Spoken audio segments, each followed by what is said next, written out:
Picks and bans, game number 2 here. Space Station Gaming opting for the first selection this time around. We'll see if that changes things. SMITE not picked nor banned. I think after the Freya pick, you've got to kind of select the Jing into that this time around. We'll see if that changes. Space Station Gaming with the first ban. What are you expecting? Honestly, maybe a Zeus pick for them. Probably some throwaway bans. Maybe an Achilles, since that's very contested between both Aqua and FineOkay. That could be an easy go-to. But Venenu also likes the Zeus. So I'm not surprised if that was to be one to be contested over. Still nothing banned just yet. Space Station taking their time, trying to figure this one out. Maybe even have the coach on the phone like we've seen a number of teams kind of do here. But Jeff, on camera now, thinking about which direction to go. Jeff on the Fafnir had a great game with all the shells, being able to save Venenu on numerous occasions. There was one specific fight, though, where PandaCat had a great patience, showing his ability to kind of survey the battlefield, the pick onto Venenu, the shell from JeffHindla. He waited out that shell before the detonate, so that was a good look from PandaCat transitioning to mid. Shows how comfortable he really is between not only his ability to team fight, but also his positioning in these fights. Knowing that PolarBearMike has a strong Fafnir as well. Space Station are going to ban out the Fafnir here. King Arthur across the way.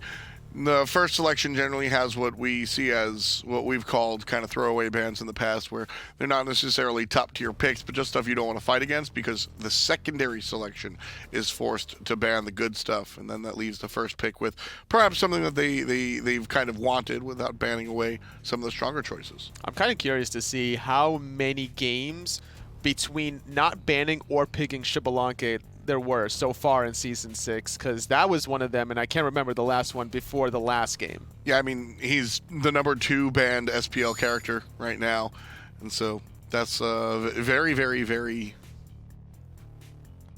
contested selection, as I find my words. Team Rival banned the other Arthurian character as Merlin goes to the wayside, and SSG looking in the jungle will ban away the BaRRaCCuDDa. Now with their first selection, SMITE is available, the Freya is available, and the Achilles, the Bellona, also strong choices, as we've seen throughout the past couple of weeks in the Pro League. Last game, it was actually Rival banning away the BaRRaCCuDDa. This time around, Space Station Gaming not wanting it for themselves. Just a good gut overall, but it was Serqet banned by Rival in Game 1, allowing andinster to first pick it. Giving your jungler exactly what he wants is a nice look. Andinster, we were talking about him. He is both the keystone to this team sometimes, and sometimes, unfortunately, the key to unlocking this team. And so the Serqet here is one of his stronger characters as of late, one of his stronger characters historically. Enable him.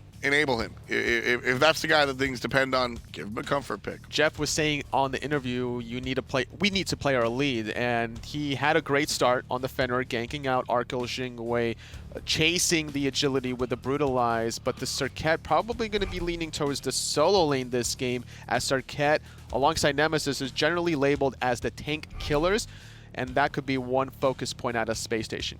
Yes! Rival going for the Achilles here and going to select the Jing perhaps right next to it. Again, that's kind of foreshadowing as they expect Space Station to go into the Freya. And I think that might be kind of the thought process from Rival. Freya is far from what she once was. I think that she is absolutely viable. I think she's absolutely strong in her own right. But by no sense of the imagination is she completely overpowered. I think she's killable. And I think that Team Rival are sitting in this position going, okay, if BaRRaCCuDDa just wants to go play Freya and chase the quadra kill that he got last week, you can do that. We'll play Jing every round and just beat it. And despite Arkkyl dying early game, he was still able to catch up in the experience department. I believe he did have a 1-level lead at a certain point in the mid-game after dying. So just goes to show how important it is to pick up the Jing in the highest level of play when you understand the true way of min-maxing your farm. Space Station Gaming with the Muzen and the Bellona. Now this is very interesting because game number 1, Space Station Gaming had both Serqet and Muzen banned against them. So here in game number 2, getting both of those choices should send a message saying that, well, if you guys wanted to play this and now that you do, this should be a strong game for Space Station Gaming. They've drafted what the opponent didn't allow them to last time around. The question is, where do they go? Is it going to be for Venenu mid? Is it going to go for BaRRaCCuDDa in that long lane? Against the Jing Wei, there's a lot of boxing potential, the kill potential specifically, if you can find the cripple, forcing out the airstrike, making Arkkyl less safe, maybe have andinster rotate over after that ultimate is down. It's going to be kind of a 3-step process to find a kill onto Arkkyl this game. Bellona, as always, just a strong choice. Again, Achilles across the way, probably just the numero uno. And Bellona, Achilles-Bellona is the solo lane matchup that we've seen a lot of. And probably will continue to see a lot of. And at the end of the day, it's just what they're able to bring later on. Achilles a little bit more offensive, Bellona a little bit more defense, and I stretch a little bit, right? Very, very middle of the pack here characters where Achilles can tank but will execute 4 players. Then Bellona absolutely can jump on your back line, but the 50 prots makes me, you know, put her on the more defensive side. But either way, both of these characters very, very strong. And the Naja will be strong as well. Whether it goes to Twig or the support is a different story. You wanted Naja last game for andinster, but this time Rival locking it in game number 2 after finding the victory. A lot of flexibility, like you mentioned. Where is this Naja going? I'm liking the ability to pick this god against an Muzen cob. Yeah. A little easier to hit him without having to worry about any sort of jumps or dashes. And whenever you're dealing with a high movement speed god, such as AMC, locking him in place allows the rest of your teams to follow up. There's virtually no composition that I don't particularly care for Naja. I think one of the more versatile characters as far as position he can play, one of the more versatile characters as far as you can play him from behind, as you can play him from ahead. You can do a lot of things with this character, and I think the Rival kind of sniffs that out, maintains ambiguity in their draft, but still puts a powerful character on the board. Second round of bans, Rival ban out Terra, and they ban out Sylvanas, looking at the support position. Whereas SSG so far has taken away a mid lane mage and another one, no Poseidon and no Zeus. But the question is now, where does PandaCat go with the Zeus ban and Poseidon ban? Does he lean on the Isis? Does he go for a more traditional, conventional mid-mage? We haven't seen Agni in a while. Janus wouldn't be a bad idea even for him to grant more mobility from these aggressive frontliners. I like the idea of a Discordia as well. Hebo has been a choice that he's picked before, and it's interesting. This Hebo selection is feast or famine in general, but with PandaCat as well as far as what we've seen. When he was kept under threat, he was one of the lowest player damages in the game. I was sitting around 1, 2, or 3 towards the end of it. But when he had some time to breathe, he quite literally won the game for Team Rival. So for Space Station Gaming in these last 2 selections, I want things that can kind of really pressure down Hebo, kind of choke him out a little bit.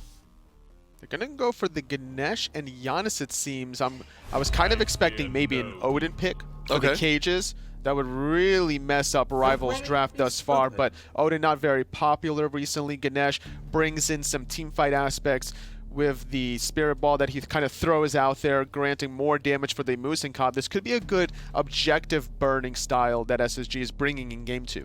Team Rival now looking to finish up their draft as well. Could be a jungler, could be a support. Hebo most likely going into the mid laner's hands. PandaCat, he's played him before. And although Hebo presents himself more as a jungler as of late, I think that the mid lane Hebo for PandaCat certainly did work once upon a time. Yeah, that highlight reel we saw out of him hitting 3 players in the late game with a crushing wave. That's the dream scenario out of any Hobwa, regardless of what role he goes to. Erlang, Shen. I like this front line from Rival. Very aggressive. Yes, exactly. Achilles, Naja, and Erlang Shen will all be the front line for Team Rival. I think PolarBearMike will play the Naja, I think. And with that in mind, like you said, very aggressive front line, and I think that fits what Team Rival want to do here, especially with the Hebo. If you have a front line, a traditional front line that wants to try and protect what Hebo's doing, that kind of throws you off. It's the opposite of what we saw with Zeus, actually, which is kind of funny. Yeah. PandaCat's hanging all the way back and his team's all the way front, like an American football line. This, everybody's going to be pushing up front. You think Hebo's got what it takes? I think so. We'll certainly find out. Rival, 1 win, looking to take it to 2. SSG trying to tie it. Let's jump in with the casters.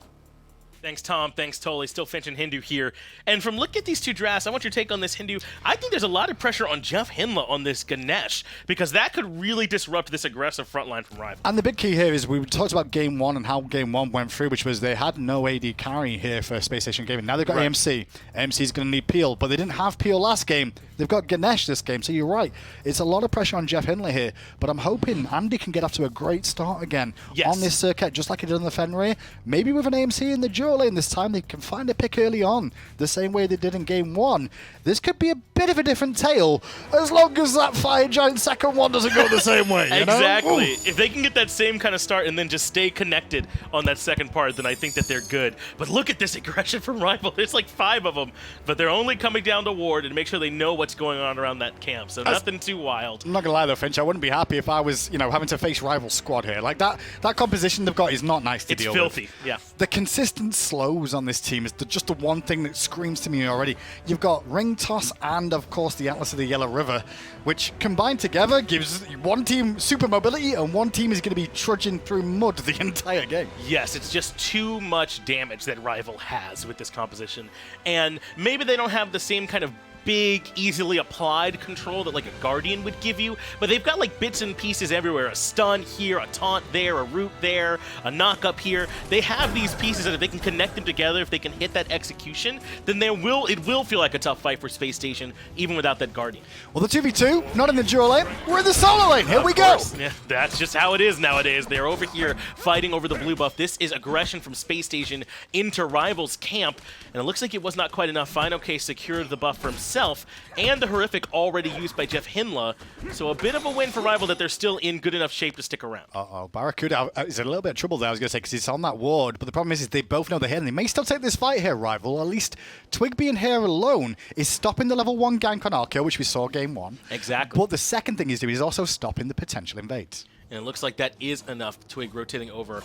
But no, maybe not. Andinster still lurking in the jungle, so it's not going to be easy for him. And Deathbane is very good confirm, which pushes CaptainTwig out and secures the buff for BaRRaCCuDDa. Nice job there from Andy. So a small win for Space Station on that left-hand side. On the right-hand side, they didn't manage to steal that blue, but they should, I say, be able to get their own, unless the ring toss from Mike causes problems. He is here in position to try and slow them down, though Aqua zoned him out. JeffHindla trying to keep it for now, and he'll give up on the buff itself and come back to lane. Okay, finds a 2-man stun, but not too much more going to come from that. But this is what I think we're just going to keep seeing for now, is these supports over here in the solo lane, fighting over this farm, and for the most part leaving the hunters alone, though it is a bit different that the junglers are involved this early. So one of the reasons you'll see the supports on the right-hand side to begin the game is because that's where the pressure is for the speed buff, obviously. Not only that, though, there's more experience on the right-hand side, and the reason being for that is because the minions get to lane quicker than the dual lane. They will actually even out. But wait a second, left-hand side, there's more important things going on. BaRRaCCuDDa doesn't have much more mana available, but all they need is this Cobra's Kiss. Beads, though, from Arkkyl keeps him alive. But andinster keeping up this pressure into Arkkyl. He has not had an easy time in Game 1 or here at the start of Game 2. But I love it because he's protecting BaRRa even more, as well as keeping the pressure on Arkkyl. So Arkkyl gets a little bit less farm. Remember, this is good, though. Exactly what you got to do, Twig. Come down here and take this speed away when andinster shows too much presence on the left. That's great. It really is. Just deny as much as possible. Make sure he gets answered back. He wasn't going to die anyway. I mean, Twig was only just going to get delayed back. Yeah, but then andinster is going to come in. I thought maybe they had a chance to lock him down. Maybe, but at level 3 against Twig with Ganesh, I'm not too sold on that. Maybe with the Horrific, he could have potentially done something. Yeah. Okay. Maybe. I'm agreeing with you now, Finch, because I saw the Horrific. I'm like, okay, yeah, maybe. Thanks. Glad to have you over here. But yeah, that's what Twig's got to do, as now they control 2 speed buffs, is if andinster is going to be doing all this pressure in duo, then has to impact somewhere else. And this is a misconception I feel like junglers have. You don't have to always follow the other jungler. You just have to try and normalize the pressure. Don't try and blow junglers' minds right now, okay? They'll be so confused by that. One thing to know, look at Andy taking the red buff this time as well, because he's not got his speed buff. I think red in a jungler makes a lot more sense in the early game than speed now, because speed's not as impactful in the early stages as it once was. Sure, it's a little bit more movement, but red buff just increases your damage, which increases your clear, increases your kill potential. It does, though movement speed's pretty darn good for that too. I know. So you're right. Red buff is not a bad consolation prize, I think I'll say, for speed buff for some of these junglers. But yeah, if you're a jungler and you're like, man, it feels like I'm not able to get over there in time, it's because probably you can't. You know, have some impact somewhere else on the map to at least try and equalize it out, and that's what Twig does. He can't stop the gank from andinster, so he just steals the speed while Andy's busy. I'm almost of the opinion, though, that some of the junglers and mid laners should probably switch getting buffs at the start of the game. Some mid laners, like a Yanis, for example, would be better off with speed for the mobility and survivability they'll give you than a red buff, which will give him a tiny bit more damage, whereas it would work out differently for the jungle point of view. Twig putting some good pressure into JeffHindla and had plenty of rotations coming over. PolarBearMike and PandaCat here, so this blue buff should belong to Team Rival. And despite all the pressure you've seen from andinster, everywhere else it feels like this is Rival's pressure on the map. And now they have this speed buff timer again, so they can be here to try and contest, at least delay Andy. But it looks like they won't hard commit to that. Remember, level 4s is the big key here. Level 5 for Venenu in the mid lane, and PandaCat is a very impactful one too, just to give them mobility an option, but just denying, you know, the opportunity for stealing the speed for the second time. Good play from Space Station. But you were saying, yeah, Rival are on the right-hand side of the map. That's guaranteed when the jungle's going to be on the left-hand side a little bit more. But this is Space Station playing through BaRRaCCuDDa a little bit here. They did it in game 1 with the Freya. Now in AMC. AMC is one of those gods that can really just end lives. Absolutely. His damage always feels like a surprise for some reason. It's even the though stinger. Yeah, even though we know in our head, we're like, yeah, a Muzen does dummy damage. We all know that. And then you're in a fight with him, and you're like, man, that was a lot of still. Wait, like, Stinger did that much? Yeah, you're like, that can't be right. But yeah, he just does so much. And you're right, the stinger is a big part of it.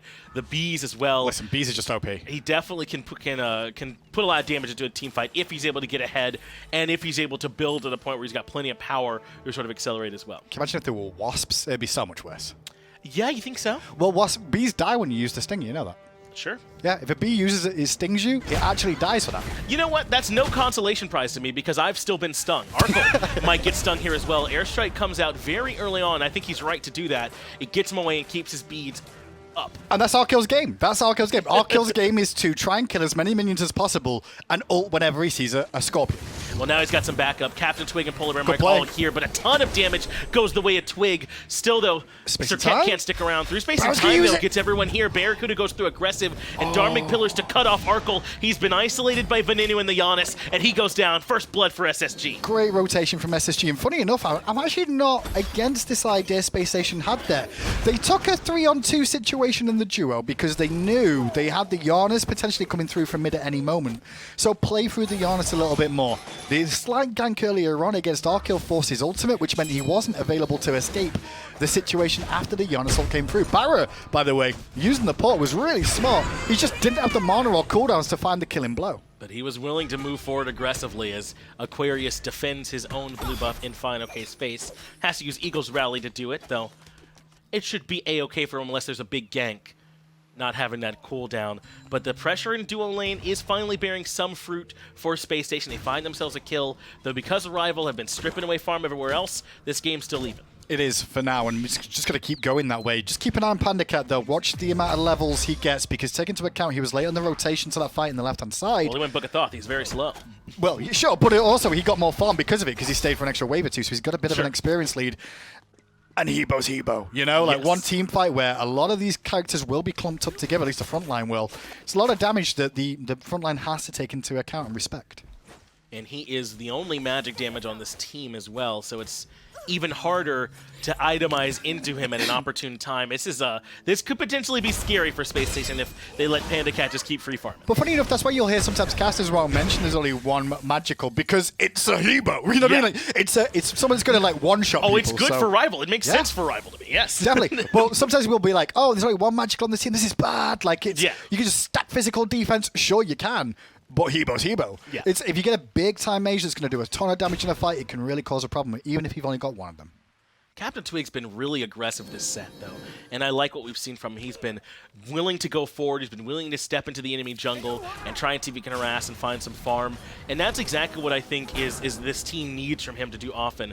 I personally have called him a setup man a lot of different times because there's so many stars in this team. He only needs to facilitate truly, but when he plays aggressive, too, that's when I think Rival really elevates that next level, and they become very difficult to beat. Twig is on a small list of players that is always going to play to the strength of what his team needs. Jeff needs some help right now. He does still have that dash that gets away through space and time. Comes out from Venenu. That might have been a little bit too much. Jeff wasn't quite that much in trouble. No, he also cost him his beads as well there. But now maybe Andy can turn this around. I tell you what, that was a series of unfortunate and crazy events that came out fortunate for Space Station. Yes, it did. Huh? That it didn't quite look like it, and really, that's CaptainTwig. I think not believing just how many times a Yanis can reinitiate into a fight. Well, I mean, the Space Time was fired. He fired the Unstable Vortex. That wasn't enough damage. It was mainly andinster that did most of that work there off that one, along with the Dharmic Pillars from Jeff. The Dharmic Pillars was there, a point blank, I think, Unstable Vortex toward the very end, and yes, it was way too much damage. But it's like, but Twig just kind of stuck around that mid-Harpy's space for way too long. Yeah, just the next space. He's also level 7 to the level 9 of the Venenu on that Janus as well. Right. These carries are getting a little bit more levels. I'm not going to be surprised if we maybe see a little bit more of a tankier option being built from players as time goes on in the early stages to deal with the fact that the carries are getting quicker farm these days. A lot of the times we see Blackthorn Hammers rush. That does kind of meet that goal for them a little bit. Maybe we'll see Twig elect for one, though he's already moved away. He went boots into, I imagine, something like a Crusher will be next. So he won't have that extra help. Well, this week, definitely see Blackthorn Hammer. Next week, maybe not. Maybe not, yes. The patch obviously hit on Tuesday, so the players here will always play on the patch behind for the first week, just to give them some time to play. It's not fair to make a team go, hey, guess what? You got a game on Thursday, new patch on Tuesday. Deal with it, son. No. We're kind of nicer these days. Exactly. So all the teams know, when they'll be playing on what, and they'll have some time to come and prep. So, as you said, with Blackthorn having a little bit less HP, we might not see it next time. Through Space and Time, though, well-timed to follow up with Jeff. They have the portal there, and Unstable Vortex for 505. CaptainTwig takes another seat, and Space Station, just like that, got 3 on the board. Spirit Desolation just went boom. Like, that was really powerful, especially on the level difference. Again, I just want to point that out. Those level differences are making a difference. A jungler or a warrior at level 10 equal to Janus. Janus won't be able to do that much damage and destroy that quick. And this is why I said JeffHindla on the Ganesha is going to be really important because it's warriors and assassins trying to kind of cheat their way into a full frontline presence. The more he can disrupt with the Dharmic Pillars, with the silences, with that dash into the knockup, that's going to set up for Space Station more than anything else this game to disrupt them. And we just talked about CaptainTwig being the setup man, the guy that's willing to do whatever his team needs of like, do you need me to die first? No problem, sir. You need me to get a pentakill? No problem, sir. Jeff's the same way. The only difference is he's playing Ganesh. If he gets a penta, something's wrong. Well, Andinster's been made the target. Crushing Wave is off the mark. There was nothing crushing about that one. Not at all. And PandaCat now trying to slowly make his way out of there. He doesn't have the Atlas. There it is to get him away from those slows. But Space Station have got to be feeling good. That was 2 ultimates committed, and they kind of just send Andinster back to base. They don't find much else there at all. No, but it was a nice little play from both sides, honestly, there. Space Station Gaming come out on top, in my opinion, because PandaCat used his ultimate, didn't really find anything there. Although beats down from andinster for a little while longer, there's still a window that Rival are okay. But that Crushing Wave, I think maybe they were expecting to have a little bit more lockdown on Andinster than they did. Like you said, the beads got him away, and it just kind of looks sad when Crushing Wave hits nothing. The only thing I've noticed from PandaCat's play so far this year in this mid lane, his biggest issue I find is he's either holding his ultimate a little bit too long, holding his abilities a little bit too long, or a little bit too short. He's just off his window ever so slightly at the moment. Whether that's the communication as a team or him just not realizing it. Sure. I've just seen a couple of times where I'm like, oh, that was a bit early, but don't worry, it got recovered. Oh, that was a bit late, but don't worry, it got recovered. We can't always rely on that, because as the season goes on, that window needs to come down and be more accurate. And that's the thing, is that with mid laners, it's so hard to time it correctly because you really only get one chance to use the Crushing Wave in the fight, and it has to be essentially perfect to get the most value out of it. It's why aggros always complain about how hard mid is, and blah blah blah. Tell them to shut up. But in that way, he's correct, and that's, I think, part of the learning curve. PandaCat, for me, in a lot of ways, looks like he's comfortable in mid now. I don't even like to say that he's still learning it, but I think there's those fringe areas where the timing still might not quite be there. On an average game, he'll dominate 95% of the players he's against, but in the Pro League, it's a completely different story when you're at full. And also, one thing about the Pro League, do not be doing these support starts in solo in your games, okay? No, like everyone in chat now, if don't do it. Don't be sending your support to the solo lane. You're not a pro player. You're not all on comms the whole time. And even if you are, you're not good enough. I'm just letting you know now, okay? Just please don't. I've been in some of those comms. Not a whole lot of helpful stuff's happening in there anyway. So. Jeff gets Sash, Jeff gets ulted. A lot of investment onto a Ganesh, but can Spacestation collapse? Through space and time does clip Arkkyl, but PandaCat removes him. He can get that timing down easily. Now Venenu's stuck in the back line. If they can find some lockdown, there's no option for the Yanis, though. He's buying time for the portal. Unstable Vortex is good damage, and Venenu will kite his way through the jungle. So I think he might be out. And Answer even finds the Nalja. PolarBearMike in trouble. Support for support. Honestly, PandaCat was very close to getting that kill on Venenu there with that water spout, but it just wasn't enough. Venenu ends up surviving, though. The 20% CDR really helped him out a lot there. That's what I was looking at. I'm like, he used the portal. Okay, 20% CDR. How much can he live for? And he did a good job. He's able to make his way out of there. But now Rival have shown that they do have that potential to blow up JeffHindla at this point in the game. Now they know that if they can isolate him again, even if it takes a heavy commitment, he will fall. It's really only defense boots and Gauntlet Thebes right now. And with Crushing Wave there, he'll go down. Look at the Space Station gaming, though, Finch, at the moment. I mean, Venenu and Andy are playing with some confidence that I've not really felt they've shown so far this year.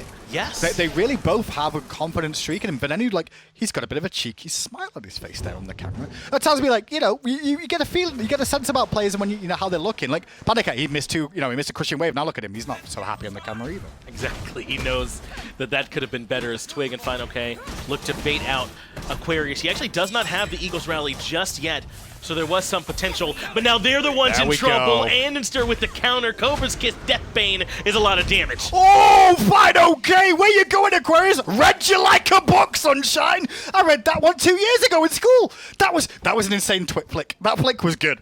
That was a CSGO style flick of the wrist. That's what that was. That was dope. Oh my. Holy moly. Goodness gracious. FineOkay continuing to hit these shots. He had like 0.2 of a second to react to that in time to like change that, I'd say, right? Very, very impressive from him. Wow. I agree. It was not a whole lot of time. We stood up. Yes, we did. Like, we don't often do that, but we both stood up like, okay, that was a play. And then, I mean, there's definitely a reason why there's been a lot of hype around FineOkay here in this season, and I love that play. But I don't want to distract from the point you were making, which is that we are seeing not just Answer and Venenu, but a Space Station in general looking more confident. I said the way I described in Game 1 is that they came in with more of a game plan, and I think that's true. We even said in Esports Weekly that the team's mentality is in a better spot now than where they used to be. And I get your point there, Finch, as we watched the Pyromancer go in a Rival here, uncontested, funny enough, which is a great little play from them to keep this pressure going in the gold lead, even though they're down in kills. The problem I see with Space Station in the previous weeks, though, was the fact that they didn't really work out the meta, what the correct meta was for them, right, and how they were going to succeed in this sort of style of meta. Now it feels like they've had a bit of time to look at what everybody else is doing and adjust more than anything else. They did come in with game plans. They just weren't the right game plans. Sure. They come in and now it's looking a little bit better for them. To be fair, though, despite everything they've done well this game to the tune of 5 kills, they're still down in terms of gold in this match. Let's see the charts, Doug, and see where experience is too. It's also down about 2,000 experience, about 2,000 gold in favor of Rival, despite some good fights from Space Station. That's not a knock on Space Station. That's just a really big boon for Rival being as good as they are. Like, this Rival squad is someone that I've predicted. When I saw the rosters come out this year, I was kind of predicting that Rival probably will make finals at the end of the year for the World Championship. Because this is a sort of roster where I think their communication, their style and personalities all seem to mesh very well together. They're very humble and respectful. Well, no, I said humble. I'm lying. That's not right. Yeah, you've met PolarBearMike. I know, that's why I was like, it's Mike. Like, I'm like, the rest of the team's humble, but Mike just like takes up the, he gets a pentakill worth of his team alone. Yeah, I think that he does a good job, containing it, but it's certainly there. God, as if Sash that's containment, jeez. Beads are forced out from Andinster, though, off the Sash from PolarBearMike, and so the Tier 1 tower's now in some trouble. Dharmic Pillars does lock down PBM and force him to use his ultimate defensively. Venenu has to use Aegis as well, and that's just the CaptainTwig effect, getting it done and forcing out relics. It's not just the CaptainTwig. Ven misplayed that, and I've got to hit him on that. Like, he's sat in the middle of a lane as a Yanis. He unstable vortexes as his tower's going down. Middle of the lane! What does Janus want? He get him to a wall! Put him on a wall and just portal through. He lost his beads and his Aegis for that. Come on, Ven! Definitely unnecessary, but there's the answer back. Venenu collapsed him with the through space at time, sends PolarBearMike back to base. But that is late. Tier 1 tower and Gold Fury go down in favor of Rival. Though this is nice from Andy to get some pressure onto Arkkyl and force out his ultimate defensively. But still, it's Rival, it feels like, that are, if Space Station's punching once, Rival's punching twice. I'm a little bit worried that if I just scream a player's name and, like, come on, they're going to actually do something, because Venenu just hit amazing space and time across the map, straight after me complaining about a misplay he made. But yeah, this is Space Station trying to get back into it again. That Tier 1 tower on the left-hand side, does keep Jingwei pinned back a little bit, especially against a Jingwei too, because she loves a bit of a cheeky split push if she can find it. So making sure you take the tower down first on the left-hand side, just slow it down the aggression, how far forward you can walk. FineOkay and Aqua battling it out, but FineOkay comes out the better. Tier 1 tower goes down, and FineOkay holds on to a nice XP lead. 17 to level 15 there from Aqua. He's not the only one. PandaCat a little bit out in front of Venenu as well, but keep in mind, andinster is a bit above Twig. Things might get a little bit worse in that department, though, as Aqua's now been caught out. He used Eagle's Rally already, so there's no ultimate to get him out of here. Taunted back in, easiest to execute a FineOkay's life. But now the potential andinster is zooming. He was, because he got through the pole as well. The pole from Venenu does give a bit more mobility. It's Funny just like enough, going over threshold. Yeah. in a normal situation, I kind of looked at Rival and went, why does he just use 2 ults? And I went, okay, they do have a Janus on the map with through space and time. It's probably wiser to use both ultimates there, secure the kill before the rotation comes through. And now the Tier 1 tower in left is being sieged, and Rival have started to grab a bit of a stranglehold on the map, it seems, even despite being down in terms of the kills. They hold on to almost 5,000 gold out in front. And the more they can center this around PandaCat, man, the better these fights are going to keep looking for them. The Spear of Desolation and the Obsidian Shard. I don't know who can stand between him and the Crushing Wave now, even when they do get some added defense online. Look, first item, it wasn't physical defense. My man went Oni Hunters. He knows who's swinging. He did. I think the big thing here from Spacestation's point of view, though, is have someone eat the Hebo. As in, not as in like go and kill Hebo. I mean, go and stand in front of Hebo and go, Hebo, please just hit me over and over again. Right. And not the rest of my team. At least it'd be on our terms and we pick a person, right? As PolarBearMike is caught on his own. Bleeding. He does end up falling to Aquarius as he's hunted down. Now FineOkay will have to take the frontlining duties. But here's PandaCat rotating in exactly when he'd like to. But BaRRaCCuDDa's right behind him on the Muzen Cobb. Crushing Wave, though, and Arkkyl are too much damage. Airstrike actually clips BaRRaCCuDDa. The pin lands as well. Aegis and Beads buy him a moment, but FineOkay brings him down. Vin finds Arkkyl at least, so it's 2 for 2. PandaCat still alive for now, but the Aegis. bludgeon will not succeed because the Aegis was there. He's going to run away with the Atlas of the Yellow River. Execute time. No flick this time, Sunshine. Not going to find out to Andy, who will Deathbane away, so it's a 2 for 2. It is a 2 for 2, and it's good for Spacestation to be able to hold their own in a fight. But remember, that fight starts with a pick onto PolarBearMike, so really Rival even up those numbers largely down 4v5. It really was. Support goes down straight away after. BaRRa's rotation was really solid to get to the fight, but the minion wave in mid showed him coming through the mid lane. Yeah. And the pressure from the minions in mid and no tier 1 tower being there allowed Rival to swing around the back. It was 8 HP, it sounds like the PandaCat got away there too. 7 more than needed. 7 more than needed. I think what was really critical was that Arkkyl used his ultimate to escape, but he also managed to clip BaRRaCCuDDa with it on the way out, and that brought him just low enough for them to be able to clean up that kill. I think without it, he makes it out. It's one of the most offensive things about Jingwei, in my opinion, is that she can escape that far and still deal damage too. It's real nice. The width of the airstrike is so big as well. Yes, and that's why Jingwei is so highly prioritized, because she's so safe throughout the early game and is a very strong hunter in her own right late game and can build crit very well. So she gives a lot of flexibility to your team, as now Pyromancer will go down for Rival. This is what they've really done, man, is just control these objectives and the towers better. Yeah, and that's something that Rival have always been pretty solid at, to be fair, is the objective game. Their team fights still have something to be desired. Like, they're close, but I still feel like Rival have got work to put into team fights in terms of getting absolute maximum potential out of their characters they're selecting every single time and their communication, but it's getting there. You know, their objectives is a great window to start with. Twig has the turtle form, gets him away from andinster. Dharmic Pillars is dropped, and JeffHindla silences him, but Arkkyl has plenty of damage. Twig is too low, and now he's in some trouble. He gets the heal, though, and that gets him back out, but now Last Breath committed so much on a Twig, even Shell to keep him alive, but Venenu's low as well. PolarBearMike's the one that finds him. 1 for 1, but it's a mid laner for a jungler, so definitely a win for Rival so far.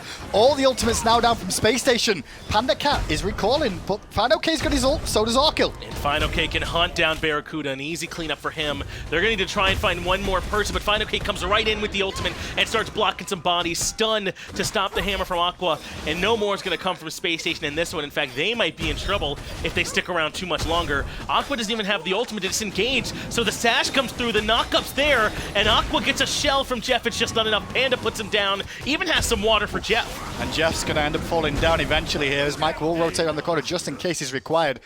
biggest thing here, Finch, sure, they've got Alpha Jackal as a coach, but I think they need a financial advisor because all their investments are terrible right now. They invested so much onto CaptainTwig for absolutely no reason. And then they're like, okay, so Twig's dead. What do we do now? Well, we've got no ults. We've got to run from the whole rival squad that still has some danger about them. And what really they invested the most was positioning, right? Like, yes, you invest cooldowns and you invest ultimates and all that's true, but they invested themselves deep into the enemy jungle, and they had time for PandaCat to back and get back into the fight and walk at them. I think the last ultimate used onto JeffHindla was the Serqet Last Breath. Yeah. Talking about that, it's going to hit onto Mike now, whose sash was beautiful.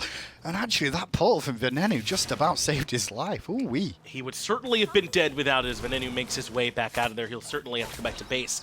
But now, grabbing the Primal Fury as well, Rival put themselves in a great spot, not just to siege here with this first version of the Fire Giant, but if need be, to go back and get EFG with a little bit of extra damage they'll be able to do to it as well. They're in a good spot.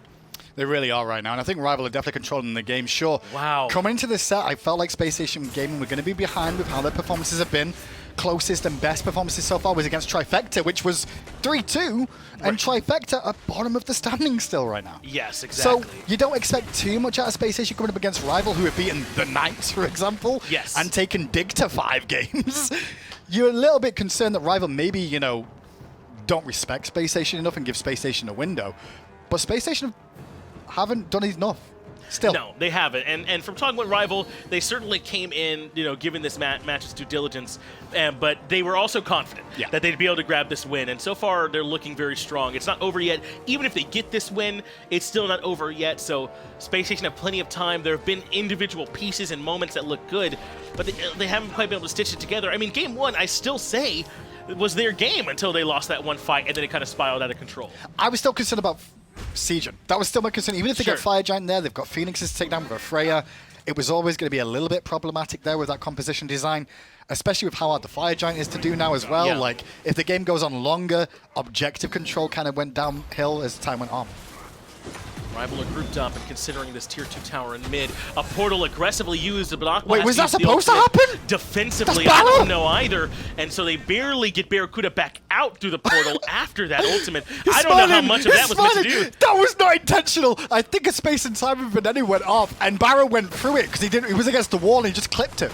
Yes, I think that's very likely. None of that engagement looked intentional from Spacestation. Now the tier 2 tower goes down. They're ready to threaten this mid Phoenix. No ults. And they barely have ultimates. It's just andinster and BaRRaCCuDDa. None of those are the team fights when they need. Dharmic Pillars has been instrumental for them, and they don't have it. You know, funny enough, I don't think Rival realized how much of a bad situation Spacestation were in there on defense, because outside of BaRRaCCuDDa, with the ultimate, like you said, and Andy, it would have forced Andy to be aggressive, or maybe one of the frontline tanks to have to stand there and soak up a lot of damage just to slow down that advance from Rival.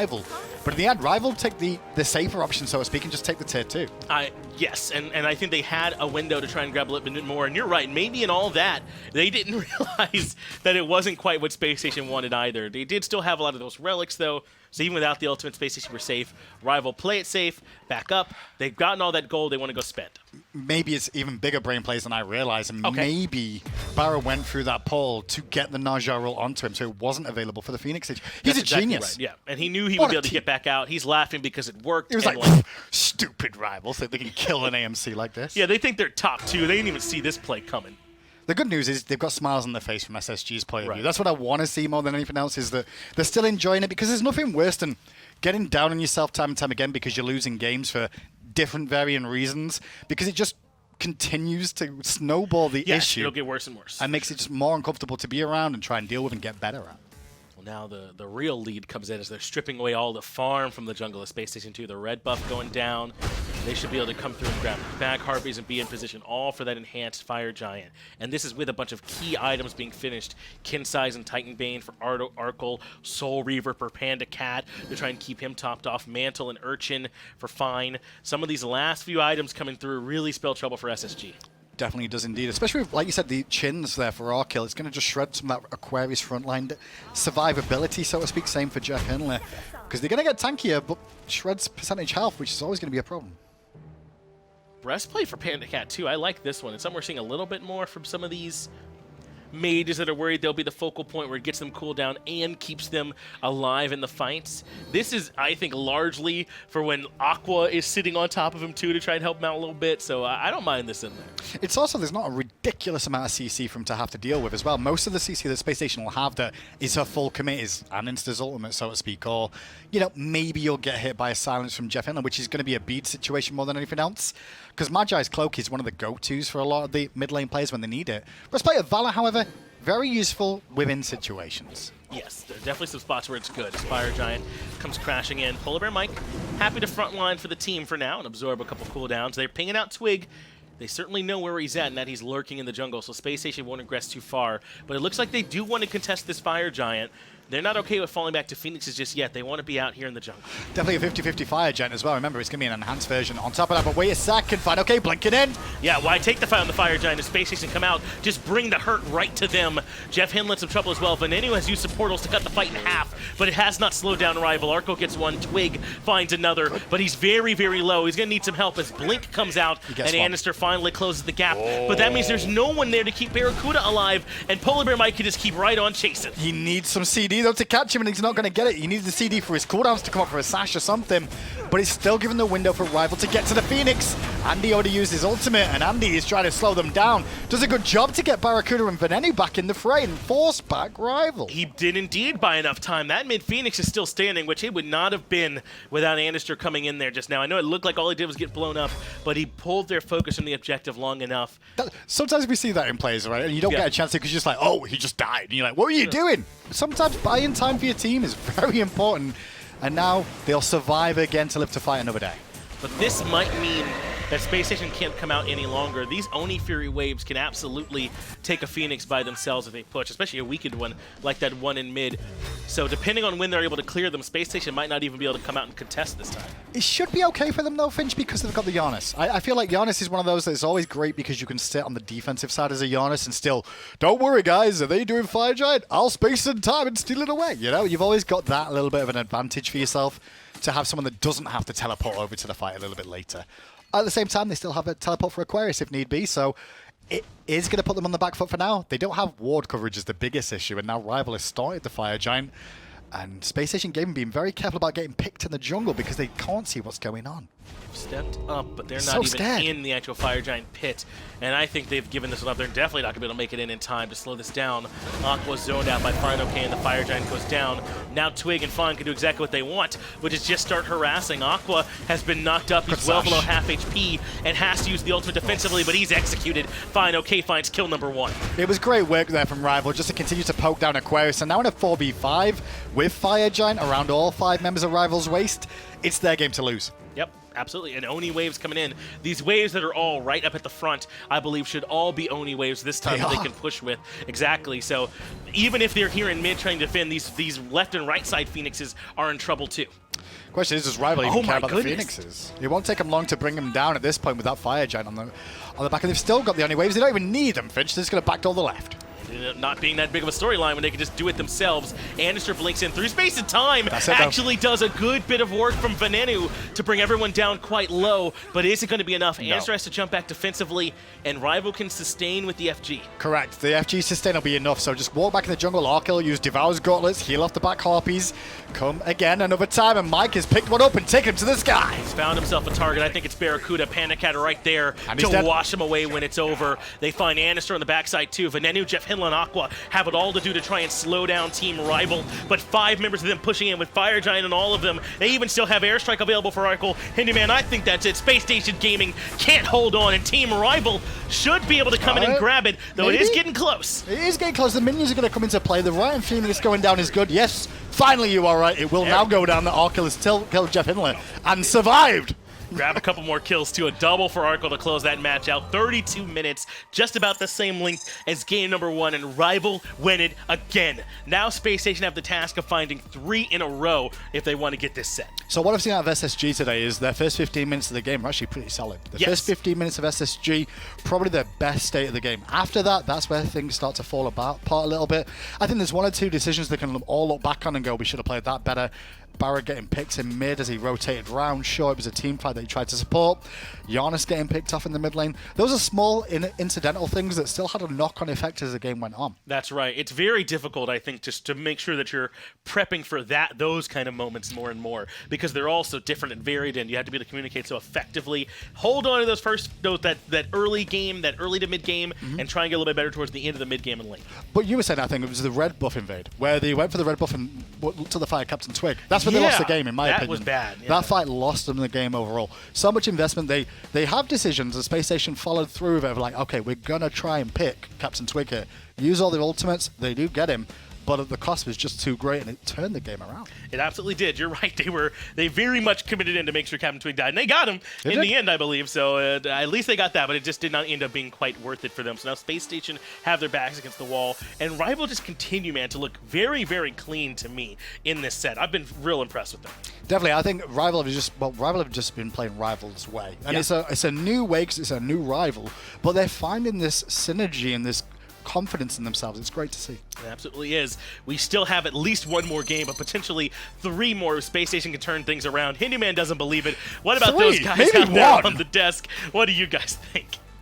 Thanks a lot, boys. What do I think? I think a lot of things. Right now, I think that Rival are winning this series 2-0 as they take down Space Station one more time. It was a good performance yet again from Space Station in the early game, but they just can't get the mid-game control. Early kill onto Arkkyl yet again, but what does that give Space Station? They only invade purple buff one time after the fact. They don't go for any gold furies. They don't get that objective, and that allows Rival the opportunity to get a 17.5-minute gold fury for themselves, a little bit later than game number 1, but Rival seem to be the ones controlling the objectives. And controlling the mid and the late game. Early game seems to be going Space Station Gaming's way. They kind of get what they want. You mentioned the early kills coming out from the jungle.